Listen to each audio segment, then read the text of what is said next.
Olá, pessoal. Desejo que todos estejam bem. Nossa, desejo que todos estejam bem e vamos para mais uma aula. Agora, nós estudaremos como que é feito o controle neural da pressão arterial. Eh, Nós vimos o que que gera a pressão arterial.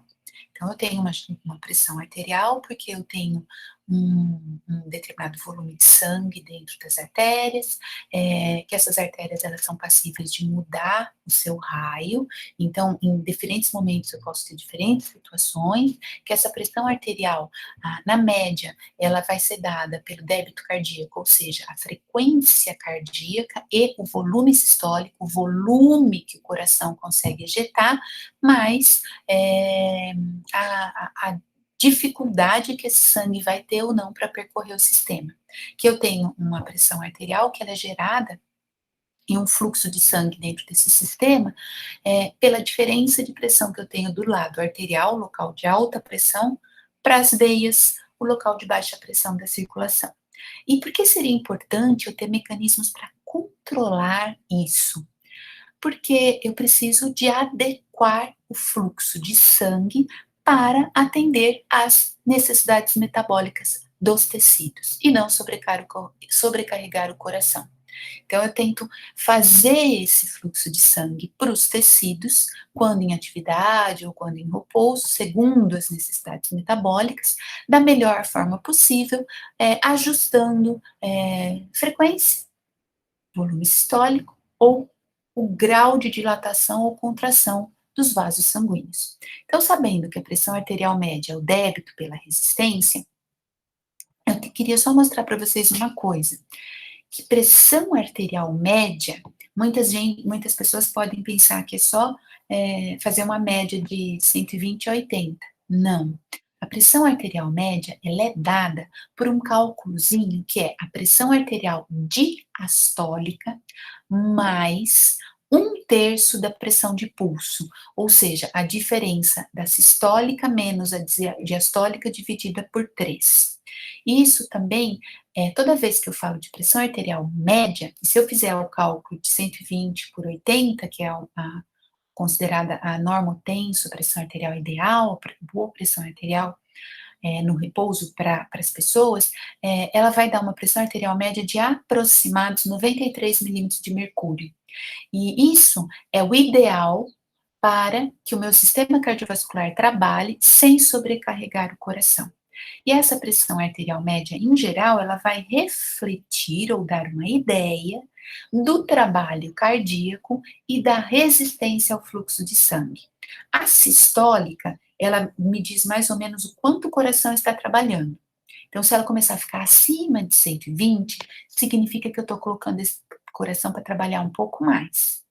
E a pressão arterial diastólica, ela dá uma ideia do grau de contração dos vasos sanguíneos, porque é na pressão arterial diastólica que o sangue escoa. Se essa pressão arterial diastólica estiver alta, significa que está mais difícil, maior resistência ao fluxo de sangue.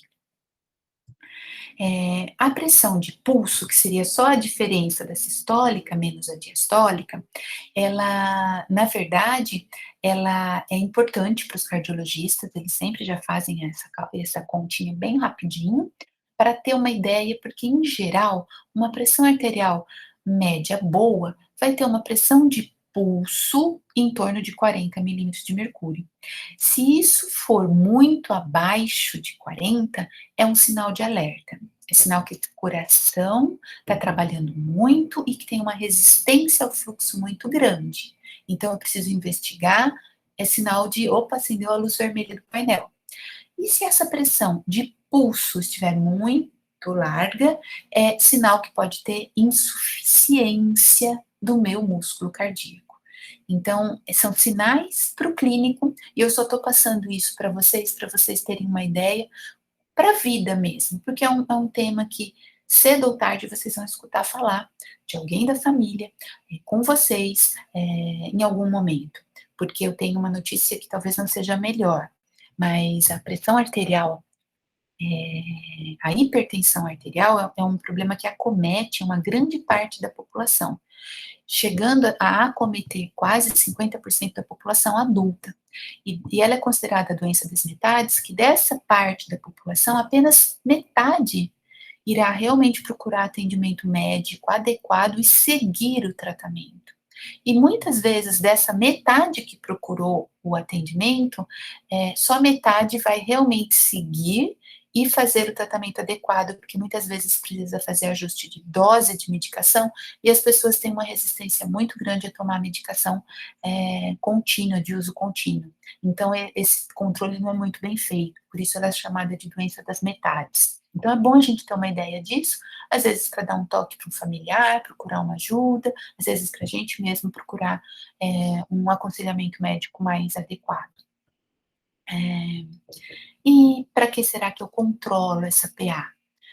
Para fazer uma perfusão sanguínea da forma adequada, para não fazer com que o fluxo de sangue fique muito alto num tecido que não precisa, ou a velocidade desse sangue seja muito alta, a ponto de eu danificar um capilar ou não fazer trocas gasosas de forma adequada.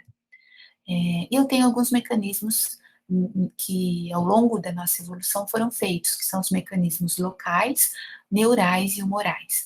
Entre os mecanismos locais, eles são mecanismos próprios de cada tecido, extremamente rápidos, para tentar manter o fluxo de sangue adequado ali, sem sobrecarregar o coração. Daí eu tenho os mecanismos neurais e humorais, que são mecanismos que regulam a pressão do organismo como um todo. Os neurais são mecanismos a curto prazo, porque eles estão baseados no mecanismo do arco-reflexo, uma resposta reflexa rápida, que é o que vai fazer. Aconteceu uma alteração numa variável, eu vou lá e corrijo através de alterações do sistema nervoso autônomo. Já os mecanismos humorais são mecanismos considerados a longo prazo, porque eles vão modificar o volume circulante, eles vão envolver os rins para manutenção da pressão arterial, e toda vez que eu falo de volume, eu vou ter, em média, pelo menos 2 horas de algumas substâncias trabalhando, hormônios trabalhando e modificando a absorção e a excreção de água e diferentes íons para ter uma resposta final. Então, é um mecanismo chamado de médio ou longo prazo para controle da PA. Dentre os mecanismos neurais, é importante a gente saber que o sistema cardiovascular é organizado na base do arco reflexo. Todo mecanismo neural ele tem alguns componentes nisso, envolvidos. Entre essas respostas, entre esses componentes, o que eu vou ter? Eu vou ter eu vou ter receptores que vão monitorar a grau de distensão das grandes artérias próximas ao coração, então da curvatura, né, do arco aórtico e da bifurcação das carótidas.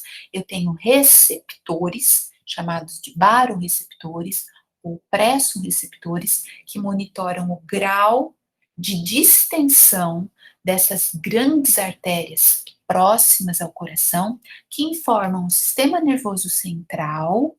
E desse sistema nervoso central eu tenho uma resposta através de um neurônio eferente, que no caso eu uso o sistema nervoso autônomo simpático e parasimpático para me dar uma resposta, cujos órgãos efetores desta resposta serão o próprio coração e os vasos sanguíneos. Então é isso que eu vou ter como mecanismo neural.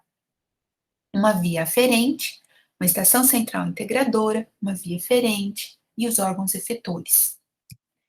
Então, só para a gente ressaltar, né, que a inervação dos vasos sanguíneos ali do arco aórtico e da bifurcação da carótida é extremamente densa, que são sensores, né, que vão levar isso até o sistema nervoso central. Então, eu tenho baroreceptores. Esses baroreceptores, o que eles são?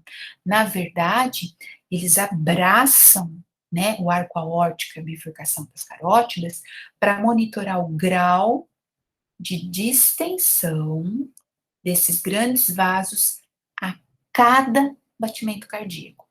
Nesses pontos da curvatura da aorta e da bifurcação das carótidas, eu também tenho quimioreceptores que monitoram a pressão parcial de oxigênio, CO2 e o pH e informam o sistema nervoso central, dando uma resposta sobre o sistema nervoso autônomo para o sistema cardiovascular. O baroreflexo, né? O que que é e o que que ele faz? O baroreflexo, ele é um sensor incrustado na parede dessas grandes artérias, então toda vez que aumentou o estiramento, fez o volume sistólico, aumentou o estiramento do vaso, eu vou ativar esses baroreceptores ou pressoreceptores e informam o sistema nervoso central. Quando aumenta a pressão arterial, significa que distendeu mais esse vaso. Ou porque o volume dele está alto, ou porque o vaso está contraído, e na hora que o volume chega lá dentro, ele interpreta que ele distendeu mais. E ele ativa esses baroreceptores, produzindo uma resposta reflexa. Então, para vocês terem uma ideia, essa é a faixa de ativação desses baroreceptores. Na coluna do meio, eu tenho o que seria normal, uma pressão arterial em torno de 80 por 120 milímetros. E a atividade desses baroreceptores, eu coloquei lá um eletrodo nesse nervo aferente, o vago ou o glossofaríngeo, e vou monitorar quantos potenciais de ação eles informam o sistema nervoso. Numa pressão normal, faz de conta que ele fez 10 despolarizações. O sistema nervoso central vai entender que isso tá bom. Imagine uma situação que abaixou a pressão aqui, o lado esquerdo da figura. Esses baroreceptores vão serem menos distendidos. Então, eles informam com, por exemplo, 5 potenciais de ação o sistema nervoso. E isso, para o sistema nervoso, é uma informação, e ele vai dar uma resposta para essa circulação, na tentativa de voltar à pressão normal. E o mesmo acontece se eu tiver uma pressão arterial alta, elevada, aqui o lado direito. Então, imagina que a pressão arterial aumentou. O que vai acontecer com o número de potenciais de ação formados por esses baroreceptores? Eles vão aumentar. Se estava 10, vai para 15, por exemplo, o número de potenciais de ação por um determinado período de tempo para o sistema nervoso central interpretar isso. E ele vai produzir uma resposta de adequação a isso.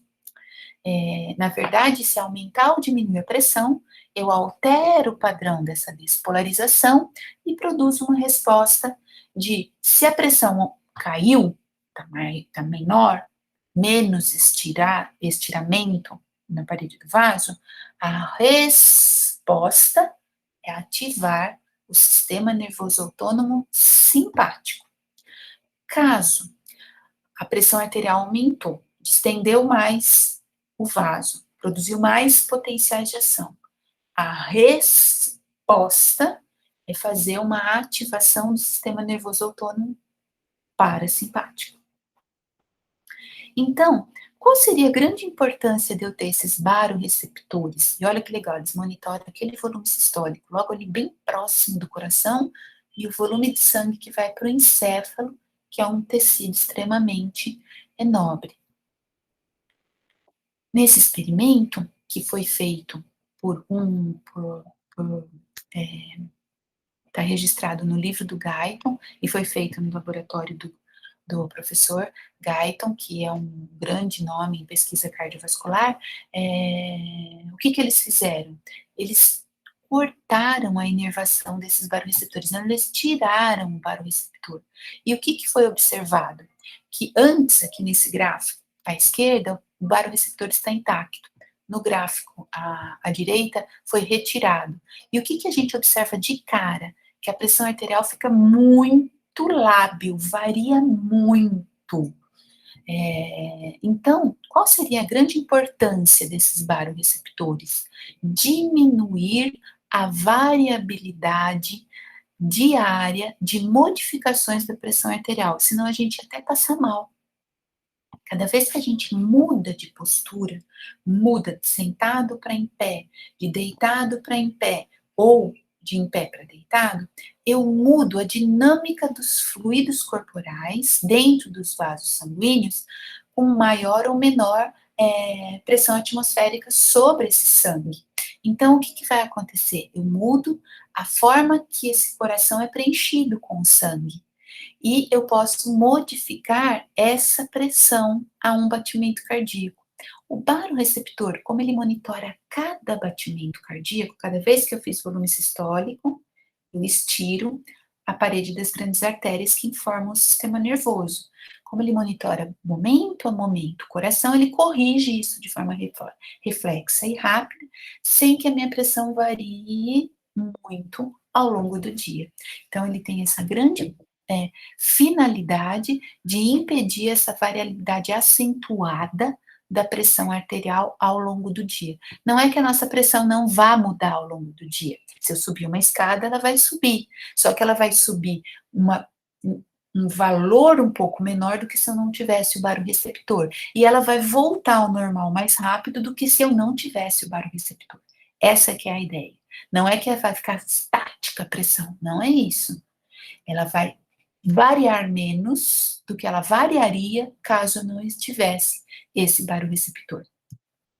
Então, só para vocês terem uma ideia, isso é um registro em laboratório, eu fiz no meu laboratório, na verdade, em que eu registrei a pressão arterial, e o que eu fiz? Eu injetei uma droga que era vasodilatadora. A droga vasodilatadora fez nesse gráfico aqui, à esquerda, a pressão arterial caiu. Quando a pressão arterial caiu, qual a resposta reflexa a essa queda da pressão? Eu aumentei a frequência cardíaca e mantive meu débito. Débito cardíaco não é frequência por volume? Quando a pressão cai, os baroreceptores interpretam que o volume dentro da aorta caiu. Que jeito mais rápido eu faço o meu débito manter a mesma coisa que ele estava? Modificando a frequência. Então, aumenta a frequência cardíaca por ativação do simpático. E o oposto, o inverso, é se eu aumentar a minha pressão arterial média por uma droga que faz uma vasoconstrição, no caso é uma droga chamada fenilefrina, o que vai acontecer? A frequência cardíaca cai. Aumentou a pressão, distendeu mais a parede do vaso. Qual a resposta reflexa? Ativar o simpático para o coração. Quando eu tenho mais simpático para o coração, aumenta a minha frequência cardíaca. Então, eu controlo o débito cardíaco. É essa a resposta reflexa. Além desses mecanismos neurais, eu tenho esses mecanismos humorais que controlam a PA. Esses mecanismos são respostas mais a longo prazo, porque vão depender da síntese e secreção hormonal. Um sítio de secreção para controlar a pressão é a medula da adrenal. Toda vez que o simpático é ativado, a medula das glândulas suprarrenais, elas liberam diretamente sobre a corrente sanguínea adrenalina na corrente sanguínea. E essa adrenalina, ela tem o poder de causar vasoconstrição. Nesse caso, né, a adrenalina vai ser liberada na corrente sanguínea toda vez que o simpático for acionado. Um susto, por exemplo, uma situação que precisou de ser acionado mais simpático, uma hemorragia, eu posso ter a adrenalina em maior quantidade na corrente sanguínea. Eu tenho a neurohipófise como uma produtora de vasopressina, a gente já vai comentar. Os rins com o sistema renina-angiotensina-aldosterona e os átrios com o peptídeo natriurético atrial. Por que seria importante eu usar esses mecanismos a longo prazo que controlam principalmente volume de sangue? Por quê? Volume sanguíneo maior aumenta a pressão do lado venoso, aumenta o retorno de sangue para o coração e eu vou aumentar o débito cardíaco. Como a gente sabe que débito é frequência por volume e que eu sei que a pressão arterial média nada mais é do que o débito pela resistência, eu vou modificar a minha pressão. Então, daí a importância de eu regular o volume plasmático circulante. Com relação ao hormônio da vasopressina, a vasopressina, o hormônio antidiurético, ela vai ser secretada na circulação se eu tiver um meio muito hipertônico, se aumentar a osmolaridade plasmática, ou ainda se diminuir muito o volume total de sangue dentro do meu organismo. Então, eu vou ter a vasopressina liberada pela neurohipófise. E qual as ações dessa vasopressina? Principalmente reabsorver água. Então, ela vai aumentar o volume total urinário excretado. Ao reabsorver água, perdão, ela vai diminuir o volume urinário total. Ela vai diminuir o volume de urina. Só que quando ela reabsorve água, ela ajuda a aumentar o volume plasmático. Em geral, ele é um hormônio muito importante em situações de desidratação e situações de hemorragia. Eu tenho mais vasopressina na circulação. Como o próprio nome fala, vasopressina, ela é uma substância que causa tensão na parede dos vasos. Ela é vasoconstritora. Então, ela também aumenta a resistência periférica, não só volume circulante. E aí ela consegue regular a pressão arterial.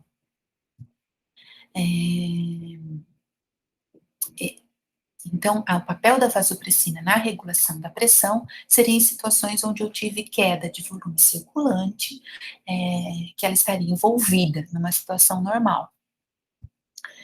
Os rins, qual o papel dos rins no controle da PA? Os rins, eles são os grandes produtores da renina, que é uma enzima que quebra o angiotensinogênio. Em angiotensina 1, essa angiotensina 1 sofre ação da enzima conversora da angiotensina e produz a angiotensina 2. Essa renina, né, são células musculares lisas que sofreram uma modificação e estão bem na entrada da arteríola aferente do glomérulo renal, e junto com um conjunto de células que monitoram a quantidade de sódio da mácula densa, eu vou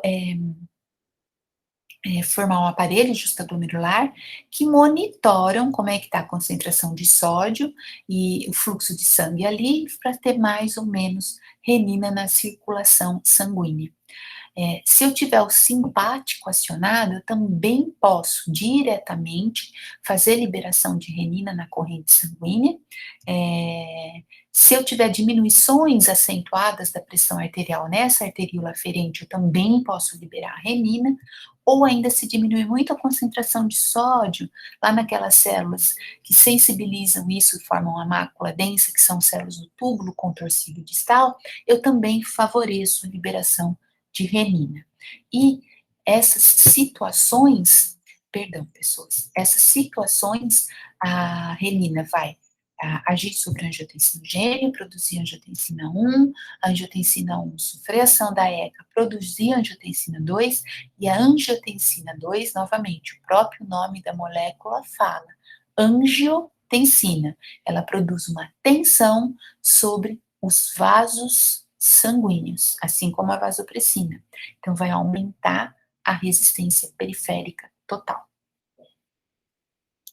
E eu ainda tenho os átrios, como grandes produtores do peptídeo natriurético atrial, e é sempre importante a gente lembrar que os átrios, quando distendidos, porque aumentou muito o volume circulante, eles vão liberar esse peptídeo natriurético. E o efeito desse peptídeo natriurético, ele é opositor às ações da renina-angiotensina e da aldosterona sobre a retenção de líquidos e sódio. Então, quer dizer, se ele é opositor, ele vai ajudar, na verdade, a diminuir volume plasmático. Ele vai ajudar a diminuir a pressão. A vasopressina e a angiotensina, renina, angiotensina e aldosterona reabsorvem volume e causam uma constrição dos vasos. O peptídeo natriurético atrial é o oposto. Ele excreta e diminui a resistência periférica, ou seja, ele vai culminar com o quê? Diminuição da pressão arterial. E, sabendo-se disso tudo, o que eu posso usar para tratar pressão arterial elevada, uma situação de hipertensão arterial. Se eu lembrar da minha fórmula, acabou ficando desconfigurado, mas se eu lembrar da minha fórmula, pressão arterial média, débito cardíaco, resistência periférica, tudo que eu fizer para reduzir frequência e volume ou resistência são estratégias para tratar hipertensão. Eu uso muitos inibidores cardíacos, né, bloqueadores, os beta-bloqueadores, eu uso bastante vasodilatadores para diminuir resistência periférica, uso muito, é muito utilizado em cardiologia, os IECA, os inibidores da enzima conversora da angiotensina, o mais utilizado, popularmente utilizado, é o captopril, hoje a gente também tem linezolpril, e outros prios da vida, mas o primeiro foi, e teve a participação, né, do Maurício Rocha Silva, um brasileiro, para ajudar a descobrir esse captopril, e eles bloqueiam as ações da angiotensina 2, ele não deixa formar a angiotensina 2, e a gente viu que a angiotensina 2 é vasoconstritora e ainda retém sódio, então eu não deixo formar angiotensina, eu não faço tensão na parede do vaso e não retenho sódio, eu diminuo o volume, diminuo a pressão. Eu tenho alguns medicamentos diuréticos, né, que exfoliam sódio, ajudando a diminuir volume. Eu também posso indicar o que é não farmacológico, uma pessoa quer reduzir a quantidade de sal ingerida na alimentação, e ainda práticas de meditação, práticas de relaxamento, para ajudar a diminuir a atividade do sistema nervoso autônomo simpático, diminuir os estresses, eu diminuo a adrenalina na corrente sanguínea. Então, só para a gente ter uma ideia, né, dessas medicações, e quais seriam os grandes benefícios de eu manter um nível pressórico menor? Prevenir acidente vascular cerebral, prevenir a função renal, né, conservar os rins, os néfrons, reduzir a progressão para quem sofreu um infarto agudo do miocárdio e ajudar a reduzir mortalidade para quem tem diabetes do tipo 2. Pessoal, isso é o que eu tinha para comentar com vocês nessa aula. Espero que tenha sido proveitosa e a gente se encontra em breve. Até mais, muito obrigada pela atenção.